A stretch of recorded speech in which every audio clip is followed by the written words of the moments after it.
한 조간신문이 단독 인터뷰를 했는데 미래 한국당 비례대표 얘기 나왔으니까 한성규 대표가 대구에서 의료봉사 중인 안철수 국민의당 대표를 찾아간다라고 밝혔습니다.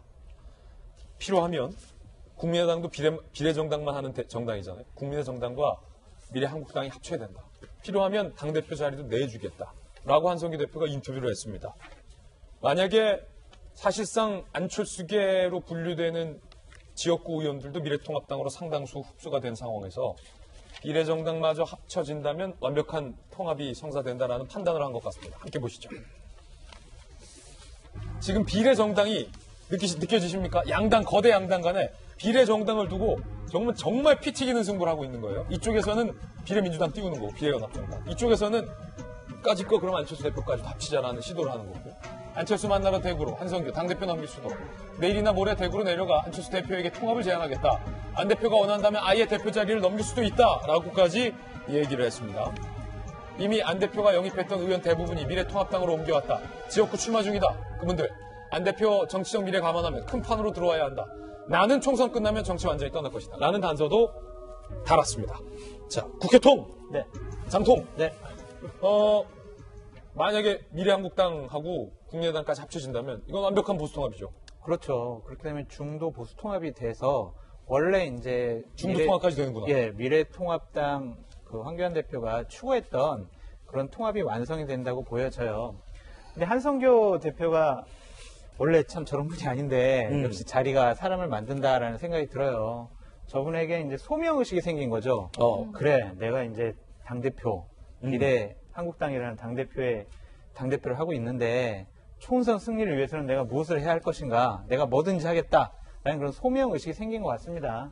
그래서 안철수 대표도 만나서 뭐 당대표직까지 주겠다고 했는데 기본적으로 안철수 대표는 만나지 않겠다 그런 입장을 표명을 했고요.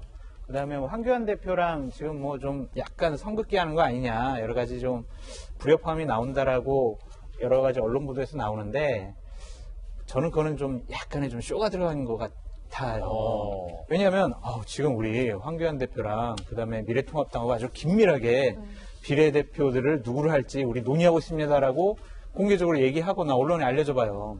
그러면은 저는 기본적으로 선거법 위반이 돼요. 예. 그리고 국민의 역풍을 불러일으킬 수 있고요. 그 다음에 이제 민주당에 저런 비례 위성정당을 만드는 거에 대한 정당성을 부여할 수 있기 때문에 저것은 좀 어느 정도의 쇼가 들어간 건데 그래도 어느 정도 소명의식을 갖고 이번에 좀 합리적으로 잘 할 것 같다는 생각이 듭니다. 저도 한 말씀만 좀 하세요. 드리자면 저는 이게 이 비례 한국당이나 혹은 뭐 비례 연합정당, 뭐 민주당이 지금 뭐 같이 동참을 하냐 안 하냐 지금 이런 위성정당들, 비례정당들 이야기 나올 때 예. 뭐 이들이 옳고 그르냐, 뭐 누가 실익이냐, 명분이냐를 따지기 전에 유권자 입장에서 이런 이야기를 들을 때 어떤 심정일지 정치인들이 좀 알아봐 주셨으면 좋겠어요. 우리가 민주주의의 꽃이 선거다 이런 거 그냥 뭐 표어처럼 쓰잖아요. 항상 선거 있을 때마다 여러분들의 한 표 한 표가 뭐 나라를 바꾸고, 근데 지금 이들의 이야기에 따르면 선거법 어떻게 하냐에 따라서 국민들이 아무리 다 가서 내가 진심으로 투표를 해도 의석수가 바뀔 수 있다는 걸 자신들이 이야기하고 있는 거잖아요. 다시 말하면 내가 이 한 표를 행사하면 우리 지역 정치인이 바뀔 수가 있고, 그럼 앞으로 예를 들어 코로나 같은 재난 때 또 다른 어떤 대안을 내세우는 정치인이 생길 수도 있고, 이런 희망을 가지고 선거를 하러 가는 사람들 입장에서는 뭐야, 우리가 한 표 하는 것보다 선거법 어떻게 이렇게 저렇게 하고 합하고 안 합하고에 따라서 의석이 막 바뀌는 거야? 어느 당이 1당이 되고 어느 당이 2당이 되고 막 바뀌는 거야?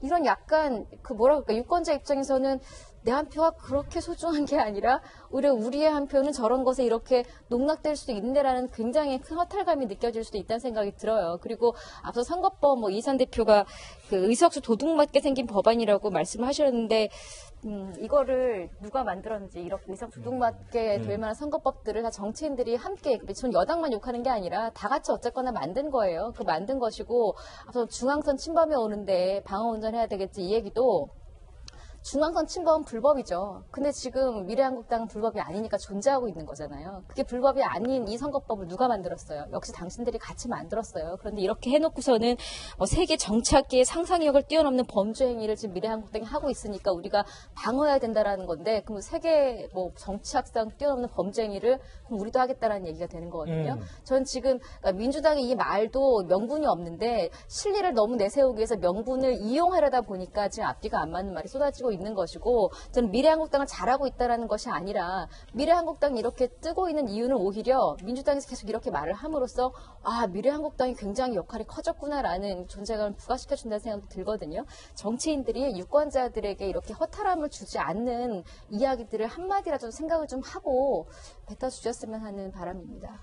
한성규 대표가 찾아간다고 했는데 조금 전 안철수 국민의당 대표의 입장도 나왔습니다. 일단 입장 1번입니다. 못 만나겠는데요? 못 만나겠는데요? 의료 자원봉사라고 있어서 정치적으로 누굴 만날 입장과 상황이 아니다.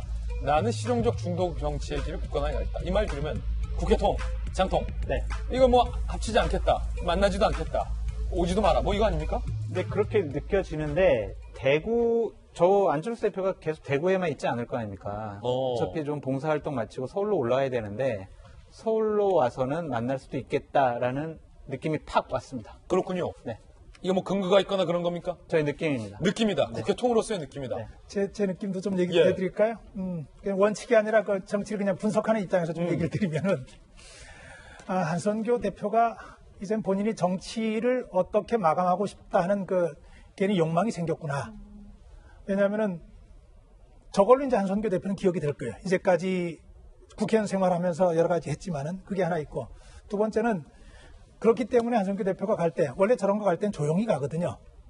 안 알리고 가거든요. 근데 언론을 통해서 예고하고 간다고 하는 얘기는 내가 그런 마음을 있으니 내 마음을 알아달라고 하는데, 안철수 대표 입장에서는 그 불편할 수 있죠. 속이 상해요. 그리고 공개적으로 지금 안철수 대표가 미래한국당과 손을 잡는다고 하는 것은 차기 대권을 꿈꾸는 안철수 대표 입장에서는 굉장히 좀 마이너스가 될 수 있다고 본인은 생각할 수 있어요. 왜냐하면 다른 정치를 추구하는 입장이기 때문에. 그래서 제가 보기에는 대구에 내려가기 전에 안철수 대표 입장과 대구에 내려가서 자원봉사를 통해서 국민의 관심과 박수를 받는 안철수 대표 입장이 저는 좀 달라지고 있다고 생각을 합니다. 그렇군요. 그런 측면에서 성사되기는 좀 어렵다는 판단을 좀 해봅니다. 네. 그런가 하면 조국 전 장관의 지지자들이 조국 100세에 이어서 조국 수호당을 만들겠다라고 밝혔습니다. 정당을 만들겠다는 겁니다. 이미 선관위에 창당준비위원회 등록까지 마쳤고요. 이름도 나왔습니다. 조국 수호당. 당명이에요. 기성정치 세력의 한계를 극복하고 적폐로부터 조국 수호해갈 새로운 정치 조직을 만들고자 한다라는 겁니다. 이에 대해서 진중권 전 교수가 한마디 했습니다. 그럼 만드는 김에 자매당도 만들라. 정경심 사랑당이라는 얘기도 나왔다는 소식 전해드리면서 이번엔 저희가 준비한 다음 소식을 전해드리겠습니다.